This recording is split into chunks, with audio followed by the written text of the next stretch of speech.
동서, 그릇 좀 정리해 줄래요? 저 지금 이래서요. 하진이 깁스를 가리키며 미안한 표정을 지었습니다.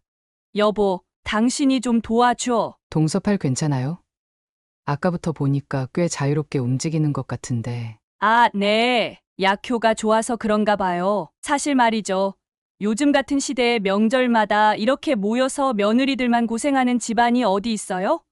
제 친구들은 다 명절 때 해외여행 가거나 호캉스 즐긴다고요. 나는 이런 옛날식 시집살이 하려고 결혼한 게 아니에요. 저희 친구들은 지금쯤 다들 발리나 하와이에서 휴가 즐기고 있을 거예요. 시어머니는 맨날 보기만 하면 일 시키고, 시누이는 꼬투리 잡아서 못 살게 굴고, 제가 뭐 죄진 것도 없는데 왜 남의 집에 와서 일을 해야 하는지 모르겠어요. 여보, 그만해 취했어. 취하긴 내가 무슨 말 틀린 것 있어? 당신도 알잖아. 큰형님만 재산 받게 할까봐 억지로 온 거잖아. 사연을 듣고 난 후 각자의 의견을 댓글로 남겨주시기 바랍니다. 사소한 댓글이라도 사연자분에게 큰 힘이 될 수 있습니다. 각색될 수 있고 사연자분의 입장에서 구성될 수 있습니다. 명절과 제사 같은 가족 행사는 고부선 여사님에게도 30년이 넘는 세월 동안 참으로 버거운 시간이었습니다. 대학병원 약국에서 근무하면서도 빠짐없이 명절 음식을 준비하고 시어머니를 모셨던 그녀는 이제 자신이 시어머니가 되고 나서야 돌아가신 시어머니의 마음을 조금씩 이해하게 되었습니다. 어느 저녁 고부선 여사님은 혼자 앉아 옛 사진첩을 들여다보며 생각에 잠겼습니다. 젊은 시절 시어머니와 찍은 사진 한 장을 보며 그녀는 깊은 한숨을 내쉬었습니다. 가족들이 모여서 밥 먹고 웃고 떠드는 그 시간이 어머님에겐 유일한 낙이었겠지. 그녀는 문득 자신의 시어머니가 며느리를 부리고 명령하던 모습이 어쩌면 그분의 존재감을 확인받는 유일한 방법이었을지도 모른다는 생각이 들었습니다. 물론 그렇다고 해서 그녀가 겪었던 시집살이의 고통이 정당화되는 건 아니었습니다. 하지만 늙어가는 부모의 외로움을 조금은 이해할 수 있게 되었습니다. 같은 동네에 사는 친구 영숙이 놀러 왔을 때 고부선 여사님은 자신의 생각을 털어놓았습니다. 영수가 내가 미쳤지? 어머님 생각하면 지금도 속에서 열불이 나는데 요즘 들어 왜 그분 마음이 조금씩 이해가 가는지 모르겠어. 영숙은 따뜻한 차를 한 모금 마시고 미소를 지었습니다. 그게 사람 마음이지 나이 들수록 과거가 다르게 보이는 법이야. 시어머니도 그냥 외로웠던 거야, 아들. 며느리, 손주들 다 모이니까. 그게 얼마나 좋았겠어. 고부선 여사님은 고개를 끄덕였습니다. 남편이 갑작스럽게 세상을 떠난 후 그녀도 가족들이 모이는 날을 손꼽아 기다리게 되었으니까요. 그런데도 그녀는 자신만은 절대로 시어머니처럼 되지 않겠다고 굳게 다짐했었습니다. 며느리들에게 고생시키지 않겠다는 약속, 그녀가 지켜온 30년 전에 그 다짐은 지금도 유효했습니다. 나만큼은 절대 그런 시어머니 안 될 거라고 평생 다짐했는데 어머님 마음이 이해간다니 웃기지? 근데 이해는 가도 나는 절대 그렇게 안 할 거야. 애들한테 그 고생 시키고 싶지 않아. 둘은 젊은 시절부터 함께 시집살이의 고충을 나눠온 오랜 친구였습니다. 그들이 겪었던 시대의 시집살이는 지금 세대와는 비교할 수 없을 정도로 혹독했습니다. 그날 밤 고부선 여사님은 다가오는 명절에 대해 생각하며 잠이 들었습니다. 시어머니의 마음을 이해하게 되었다고 해서 그녀가 겪었던 시집살이에 그 수십 년이 미화되는 건 아니었습니다. 하지만 노년의 외로움과 가족에 대한 그리움은 누구나 같다는 것을 그녀는 이제 조금씩 깨닫고 있었습니다.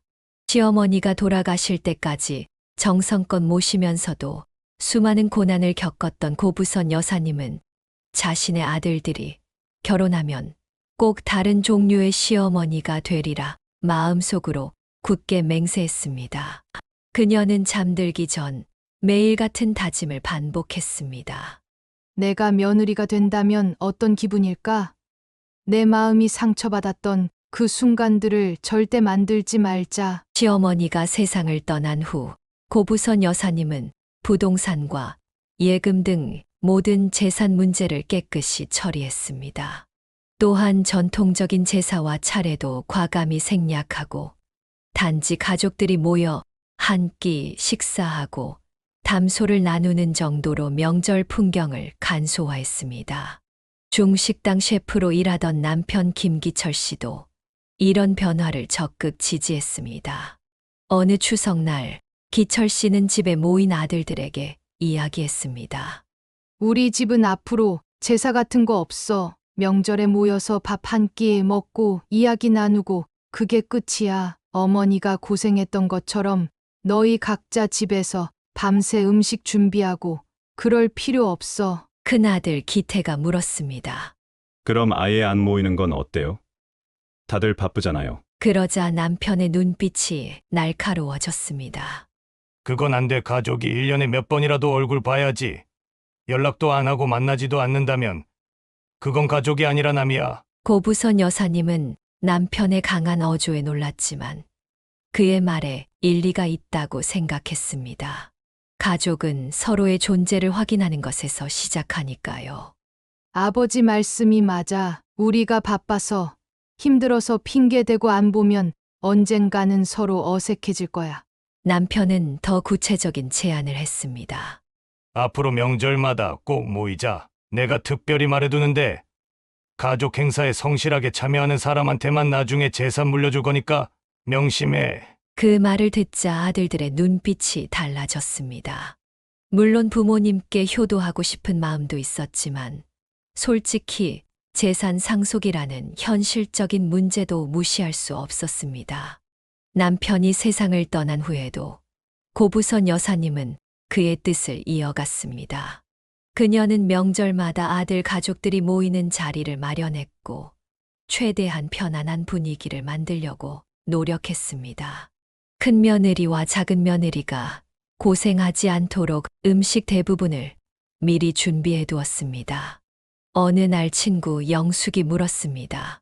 부선아, 너네는 요즘 젊은 사람들처럼 명절에 해외여행 같은 거 안 가? 고부선 여사님은 쓴웃음을 지었습니다.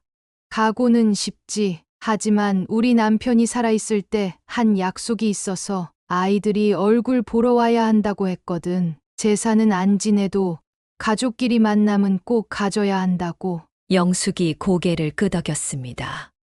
맞아. 요즘 애들은 명절도 안 지키고 부모님도 잘 안 찾아뵙더라. 그래서 우리 남편이 묘수를 뒀어. 가족 행사에 성실하게 참여하는 사람에게만 재산을 물려주겠다고 선언한 거지. 그 말 한마디에 애들이 안 올 수가 없지. 두 사람은 함께 웃었습니다. 재산 이야기가 나오자 누구도 명절에 빠지겠다는 말을 꺼내지 못했던 것입니다. 고부선 여사님은 그것이 현실적인 방법이라고 생각했습니다. 비록 진심 어린 효도는 아닐지라도 가족이 함께 모이는 시간만큼은 지켜내고 싶었으니까요. 고부선 여사님은 가족의 화합을 위해 명절 문화에 혁신적인 변화를 가져왔습니다. 그녀의 집에서는 이제 가족들이 모이되 과거처럼 며느리들이 새벽부터 일어나 전을 부치고 갖가지 나물을 준비하는 풍경은 찾아볼 수 없었습니다. 대신 그녀가 직접 음식을 미리 준비해두는 방식으로 변화했습니다. 설날 전날 고부선 여사님의 부엌은 음식 준비로 분주했습니다. 육개장은 끓여 식혀두고 잡채도 미리 만들어 냉장고에 넣어두었습니다. 이미 몇 가지 나물도 준비해 두었고 전도 부쳐서 냉동실에 넣어두었습니다. 친구 영숙이 전화로 물었습니다. 부선아, 내일 애들 다 오지?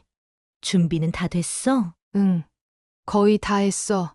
며느리들 고생시키지 않으려고 내가 미리 준비해뒀어. 아이고, 넌 참 좋은 시어머니다. 그렇게 해주면 며느리들이 얼마나 좋아하겠어. 고부선 여사님은 웃음을 지었습니다. 좋아할지 어떨지는 모르겠지만 내가 겪었던 고생은 시키고 싶지 않아서 그래. 다음 날 아침 가장 먼저 도착한 것은 첫째 아들 기태와 그의 아내 민지였습니다. 민지는 항상 부지런해서 명절 아침 일찍 도착했습니다. 어머님, 저희 왔어요. 많이 기다리셨죠? 민지는 양손에 선물 봉투와 과일 바구니를 들고 현관에 들어섰습니다. 그녀의 뒤로 기태가 아이들 손을 잡고 따라 들어왔습니다. 아이고, 벌써 왔구나. 애들도 일찍 일어나서 고생했네. 고부선 여사님이 손주들의 머리를 쓰다듬었습니다. 어머님, 제가 주방 좀 볼게요. 아직 뭐 준비하실 게 있으세요? 민지는 코트를 벗자마자 앞치마를 찾았습니다. 아니, 다 해놨어. 그냥 밥만 지으면 돼. 오늘은 편하게 쉬어. 그래도 민지는 식탁을 닦고 그릇을 정리하며 분주히 움직였습니다. 민지의 이런 모습이 시어머니를 돕는다는 의미도 있었지만 어쩌면 남편이 말했던 재산 상속을 의식한 행동일지도 모른다는 생각이 고부선 여사님의 마음 한구석에 살짝 걸렸습니다. 하지만 그녀의 성격이 원래 부지런한 것일 수도 있었습니다. 둘째 아들 경태가 도착하기 전에 식탁은 이미 정갈하게 차려져 있었습니다. 미리 준비한 음식들 덕분에 아침 식사는 순조롭게 진행되었습니다. 와, 올해도 어머님 음식은 최고네요. 이렇게 많은 음식을 언제 다 준비하셨어요? 민지가 감탄하며 물었습니다. 조금씩 미리 해뒀지. 이제 나이가 들어서 하루에 몰아서 하기가 힘들더라고. 식사 후 설거지 시간이 되자 민지는 망설임 없이 자원했습니다. 어머님, 제가 할게요. 어머님은 좀 쉬세요. 고부선 여사님은 큰며느리의 이런 모습이 고마웠습니다. 덕분에 명절날 부엌에서 큰 소리 나는 일도 없었고 모두가 편안한 분위기에서 명절을 보낼 수 있었습니다. 남편이 세상을 떠난 후에도 고부선 여사님의 집은 여전히 명절의 중심지였습니다. 첫째 아들 부부는 항상 일찍 와서 도와주었고 아직 결혼하지 않은 둘째 아들 경태도 꼬박꼬박 찾아왔습니다. 가끔 텔레비전에서 명절 스트레스로 다투는 가족들 이야기가 나올 때면 고부선 여사님은 자신의 결정이 옳았다고 느꼈습니다. 비록 시어머니로서 절대 권력을 포기한 것 같은 느낌도 있었지만 그 대신 얻은 것은 평화로운 가족 관계였습니다. 다들 명절 때문에 싸우고 그러는데 우리 집은 참 다행이야. 그녀는 조용히 중얼거렸습니다. 비록 남편은 없었지만 아들들과 며느리, 그리고 귀여운 손주들과 함께하는 시간은 그녀에게 가장 소중한 선물이었습니다. 특별한 의식이나 형식 없이도 그들은 진정한 의미의 가족 명절을 만들어가고 있었습니다. 평화로운 명절 풍경은 둘째 아들 경태가 결혼하면서 미묘한 변화를 맞이했습니다. 5년 전 경태는 럭셔리 호텔 레스토랑에서 일하는 주방장 서하진과 화려한 결혼식을 올렸습니다. 고부선 여사님은 처음에 하진의 직업이 마음에 들었습니다. 요리를 전문으로 하는 며느리라니 명절 음식 준비에도 도움이 되겠다는 기대가 있었기 때문입니다. 결혼 후 첫 명절인 추석이 다가왔습니다. 고부선 여사님은 평소처럼 추석 전날부터 장을 봐서 음식 준비를 시작했습니다. 떡갈비와 잡채, 나물 몇 가지와 생선전을 미리 만들어 두었습니다. 전날 저녁 첫째 며느리 민지에게서 전화가 왔습니다. 어머님, 내일 제가 송편이랑 약간 해갈까요? 동서도 오니까 명절 분위기 좀 내요. 그럴 필요 없어. 내가 다 준비해뒀으니 그냥 와. 아니에요, 어머님. 저도 좀 준비할게요. 매번 어머님이 다 하시면 저희는 뭐해요? 고부선 여사님은 민지의 성의를 고맙게 생각했습니다. 첫째 며느리는 항상 이렇게 배려심이 깊었습니다. 추석 당일 아침 민지의 말대로 첫째 가족은 오전 7시가 조금 넘어 도착했습니다. 아이들까지 셋이 오니 선물도 푸짐했고 민지는 약속대로 직접 만든 송편과 간단한 반찬을 가지고 왔습니다. 어머님, 안녕하세요? 날씨가 좋네요. 오늘 민지는 환한 미소로 인사하며 부엌으로 곧장 향했습니다. 애들아, 할머니께 인사드려. 아이들이 고부선 여사님께 절을 올리고 세뱃돈을 받았습니다. 민지는 곧바로 앞치마를 두르고 주방 일을 돕기 시작했습니다. 이미 준비해둔 음식들을 데우고 그릇에 담는 작업이 시작되었습니다. 어머님, 국은 제가 끓일게요. 어떤 국 드시고 싶으세요? 소고기 무국 재료가 있으니까 그걸로 끓이자. 두 사람이 부엌에서 분주히 움직이는 동안 거실에는 큰 식탁이 펼쳐졌습니다. 명절 준비가 거의 마무리될 즈음 현관문 소리가 들렸습니다. 아, 둘째도 왔나 보네. 경태와 하진 부부가 들어왔습니다. 하진은 화려한 옷차림에 진한 화장을 하고 있었습니다. 호텔에서 일하다 보니 항상 세련된 모습이었습니다.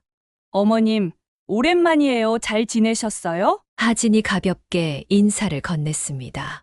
그녀의 손에는 작은 선물 상자만 들려 있었습니다. 어서 와라. 밥상 거의 다 차렸으니 짐만 놓고 오렴. 경태 부부는 짐을 내려놓고 곧바로 식탁으로 향했습니다. 마침 적절한 타이밍에 도착해 음식 준비 과정은 건너뛰고 바로 식사 자리에 앉을 수 있었습니다. 와, 음식 정말 많네요. 어머님이 다 하신 거예요? 하진이 물었습니다. 응.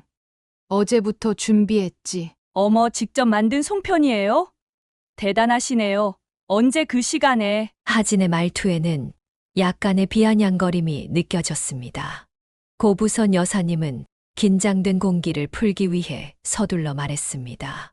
자, 이제 다 모였으니 밥 먹자. 추석인데 맛있게 먹어야지. 식탁에 둘러앉은 가족들, 고부선 여사님은 둘째 며느리를 유심히 관찰했습니다.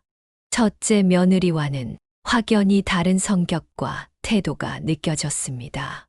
하진은 음식을 맛있게 먹기는 했지만 단 한 번도 도와드릴까요? 라는 말을 꺼내지 않았습니다.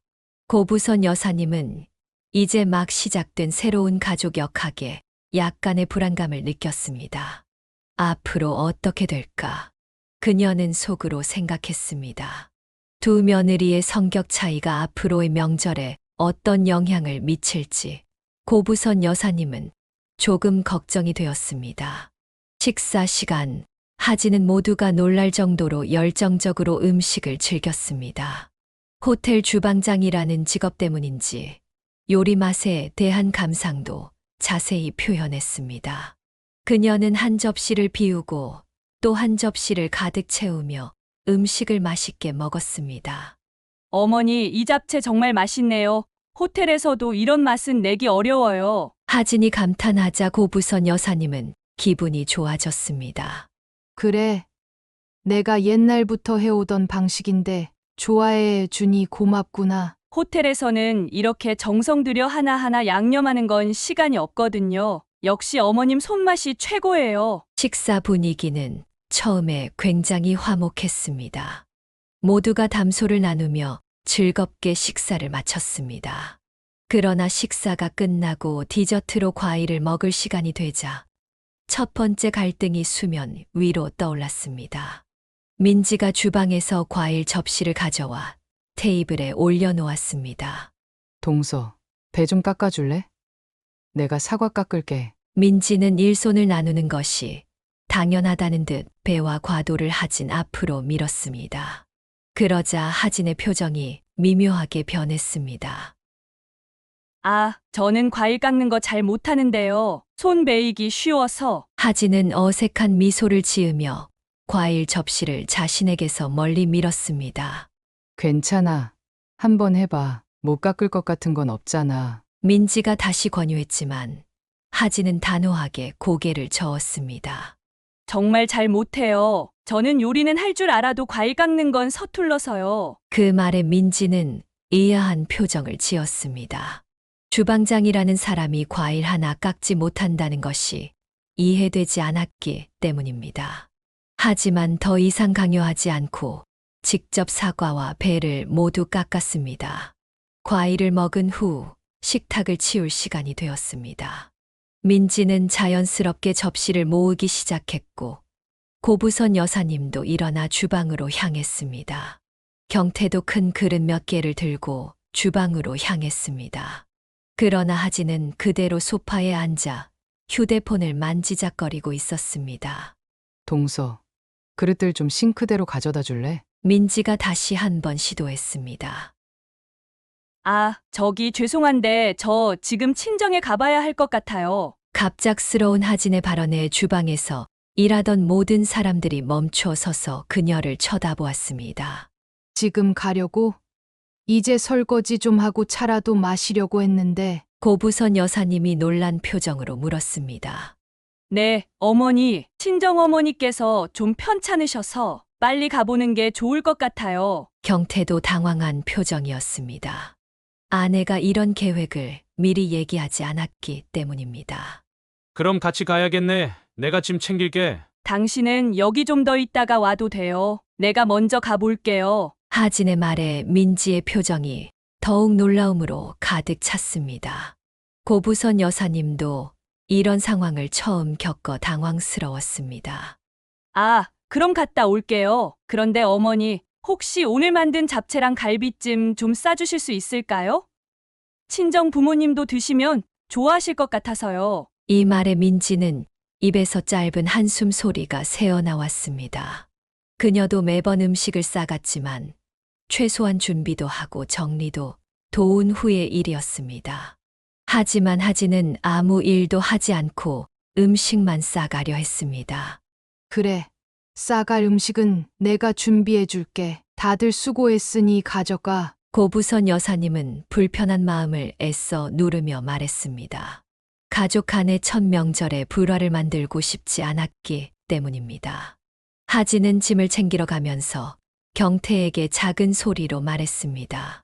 여보, 어서 와. 나 혼자 운전하기 불안해. 경태는 어쩔 수 없이 설거지를 마무리하지 못하고 아내를 따라 나섰습니다. 둘이 나간 후 부엌에 남은 고부선 여사님과 민지는 잠시 말없이 서로를 바라보았습니다. 어머니, 제가 이거 마저 할게요. 괜찮으세요? 민지가 조심스럽게 물었습니다. 괜찮아. 내가 고생이 많구나. 그나저나 하진이가 좀. 고부선 여사님은 말을 끝맺지 못했습니다. 첫 명절이라 아직 적응을 못한 것 같아요. 다음부턴 나아질 거예요. 민지는 애써 상황을 긍정적으로 해석하려 했지만 고부선 여사님은 불안한 예감을 지울 수 없었습니다. 첫 명절부터 이런 행동을 보이는 며느리가 앞으로 어떻게 변할지 걱정이 되었습니다. 하지만 가족의 화합을 위해 그녀는 이 일을 크게 만들지 않기로 했습니다. 그날 밤 고부선 여사님은 잠들기 전 오랫동안 생각에 잠겼습니다. 자신이 좋은 시어머니가 되고자 했던 다짐이 앞으로 어떻게 지켜질 수 있을지 고민했습니다. 특히 두 며느리의 성격 차이가 큰 상황에서 모두가 평화롭게 지낼 수 있는 방법을 찾아야 했습니다. 첫 명절이니까 그럴 수도 있지. 다음엔 나아지겠지. 그녀는 스스로를 위로하며 눈을 감았습니다. 고부선 여사님의 기대와는 달리 하진의 행동은 첫 명절 이후로도 전혀 개선되지 않았습니다. 추석이 지나고 설날이 왔을 때도 그 다음 명절에도 하진은 똑같은 태도를 보였습니다. 도착하는 시간은 항상 음식 준비가 거의 끝날 무렵이었고 식사 후에는 어떻게든 집안일을 피했습니다. 이런 모습은 민지와의 눈에 띄는 갈등으로 이어졌습니다. 설날 아침 민지가 설거지를 하는 동안 하진이 소파에 앉아 휴대폰을 보고 있자 마침내 민지의 인내심이 한계에 달했습니다. 동서, 우리 다 같이 먹었으니 같이 정리도 해야 하지 않을까? 민지의 목소리에는 억눌린 불만이 묻어났습니다. 형님, 저 지금 좀 피곤해서요. 아침부터 운전하느라 힘들었거든요. 하진이 무심하게 대답했습니다. 우리도 아침 일찍부터 준비했는데, 그리고 동서는 운전도 안 했잖아. 민지의 말에 하진의 표정이 굳어졌습니다. 눈치를 본 경태가 급히 끼어들었습니다. 내가 할게. 내가 할게. 그냥 두자고. 그는 서둘러 주방으로 갔고 불편한 공기만 거실에 남았습니다. 고부선 여사님은 며느리들 사이의 갈등을 지켜보며 한숨을 내쉬었습니다. 몇 달 후 하진이 임신 소식을 알렸습니다. 모두가 기뻐했지만 이 소식은 명절 모임의 역학을 더욱 복잡하게 만들었습니다. 임신 초기라는 이유로 하진은 더욱 적극적으로 모든 집안일에서 빠졌습니다. 추석 준비 중 하진은 소파에 편안히 누워 TV를 보고 있었습니다. 하진아, 혹시 이거 좀 데워줄 수 있니? 내가 지금 다른 반찬 만들고 있어서. 고부선 여사님이 부탁했습니다. 어머니, 제가 지금 입덧이 심해서 음식 냄새만 맡아도 토할 것 같아요. 하진은 얼굴을 찡그리며 대답했습니다. 하지만 그녀의 식탁에서의 모습은 전혀 입덧이 있어 보이지 않았습니다. 오히려 평소보다 더 많은 양을 맛있게 먹었습니다. 임신 기간이 지나고 하진의 배가 불러오자 그녀는 무거운 배 때문에 움직이기 힘들다며 소파에서 일어나지 않았습니다. 민지와 고부선 여사님이 모든 일을 도맡아 했습니다. 아기가 태어난 후에도 상황은 나아지지 않았습니다. 이번에는 아기가 보채서 아기에게 젖을 먹여야 해서 아기가 잠들어서 일어날 수 없어서 등의 이유가 끊임없이 이어졌습니다. 하지만 정작 식사 시간에는 아기를 경태나 고부선 여사님에게 맡기고 자신은 편안하게 식사를 즐겼습니다. 이런 일이 반복되자 가족 모임의 분위기는 점점 무거워졌습니다. 어느 추석날 경태가 조심스럽게 제안했습니다. 어머니, 다음부터는 외식하는 건 어떨까요? 어머니도 힘드실 텐데 밖에서 먹고 오면 편하잖아요. 그러게요. 요즘은 호텔에서 명절 가족 모임 패키지도 많이 나와요. 하진이 신이 나서 거들었습니다. 아니면 아예 각자 여행 가는 건 어때요? 요즘 트렌드가 그렇더라고요. 경태의 말에 민지의 표정이 변했습니다. 그동안 고생했던 시간들이 무의미해지는 느낌이었기 때문입니다. 잠시 침묵이 흐르다가 고부선 여사님이 말했습니다. 그래. 다들 바쁘니 다음부터는 각자 편한 대로 하자. 굳이 모이지 않아도 돼. 예상외로 민지가 반대했습니다. 아니에요. 어머니, 저는 명절에 가족이 모이는 게 좋아요. 물론 준비하는 게 힘들 때도 있지만, 그래도 다 같이 모여서 음식 나눠 먹고 이야기하는 시간이 귀중하잖아요. 민지의 진심 어린 말에 고부선 여사님은 감동했지만 하진의 표정은 일그러졌습니다. 그러나 놀랍게도 하진도 모이지 말자는 제안에 반대했습니다. 저도 사실 가족이 다 함께 모이는 게 좋을 것 같아요. 다음부터는 제가 일찍 와서 좀 도울게요. 하진의 갑작스러운 태도 변화에 모두가 의아해했습니다. 고부선 여사님은 그 말을 믿지 않았지만 표면적으로는 수긍했습니다. 그날 밤 고부선 여사님은 오랜 친구 영숙에게 전화했습니다. 자식들이 명절에 안 오겠다고 하니까 오히려 더 오겠다고 고집을 부리네. 이해가 안 가. 아이고, 그거 남편이 옛날에 했던 말 때문 아닐까. 가족 행사에 성실히 참여하는 사람에게만 재산 준다고 했잖아. 영숙의 말에 고부선 여사님은 깊은 통찰력을 얻었습니다. 두 며느리 모두 진정한 가족애보다는 재산 상속에 더 관심이 있는 것일지도 모른다는 생각이 들었습니다. 특히 하진의 갑작스러운 태도 변화는 더욱 의심스러웠습니다. 아무리 그래도 민지는 좀 다르지 않을까. 고부선 여사님은 혼자 생각했습니다. 민지는 적어도 명절을 위해 진심으로 노력하는 모습을 보여왔으니까요. 고부선 여사님의 예감은 결국 현실이 되었습니다. 그해 추석 가족 모임에서 상상도 못했던 사건이 벌어졌습니다. 추석 전날 고부선 여사님은 평소보다 더 일찍 일어나 음식 준비를 시작했습니다. 나이가 들면서 예전보다 체력이 떨어져 음식 준비에 더 많은 시간이 필요했기 때문입니다. 첫째 아들 가족이 도착하자마자 민지는 앞치마를 두고 인사를 한 후 주에 남은 음식을 완성하였습니다. 차림이 정태도 선 여사님이 맞으려 현을 향했는데 놀라운 광경을